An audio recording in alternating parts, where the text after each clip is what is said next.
Over the past 2 days, I was honored to participate in the NATO leaders meeting and also had extremely good individual discussions with the King and the Queen, Secretary General Rutte, and the Prime Minister. Great discussions, very knowledgeable people. Major focus of our conversations at the summit was the need for other NATO members to take up the burden of the defense of Europe, and that included the financial burden. As you know, it was 2%, and we got it up to 5%. And they said, a couple of them came up to me, one in particular said, "Sir, we've been trying to get it up to 3% for 20 years, and we haven't been able, and you got it up to 5%.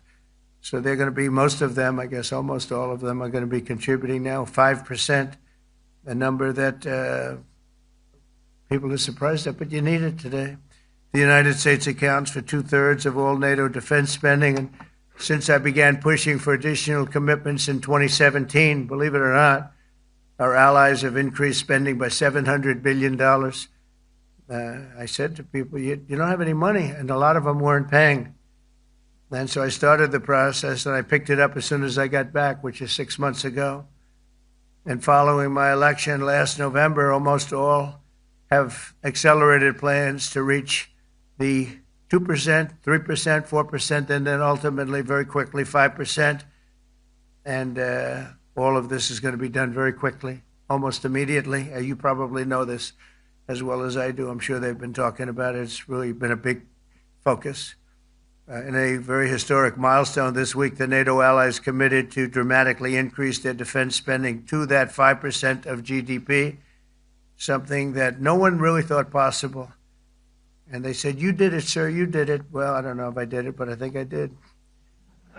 This will be known as the Hague Defense Commitment, which is pretty good, pretty appropriate. When the allies reach this number, it will add more than $1 trillion a year. Think of that, $1 trillion per year to our common defense. And this is a monument really to victory, but it's a monumental win for the United States, because we were carrying much more than our fair share. It was quite unfair, actually. But this is a big win for Europe and for actually Western civilization. For years, past administrations failed to get most allies to contribute even the 2%. I remember when I came here, we had 4 countries that were up to 2%. And I remember Poland was there. A couple of them were there.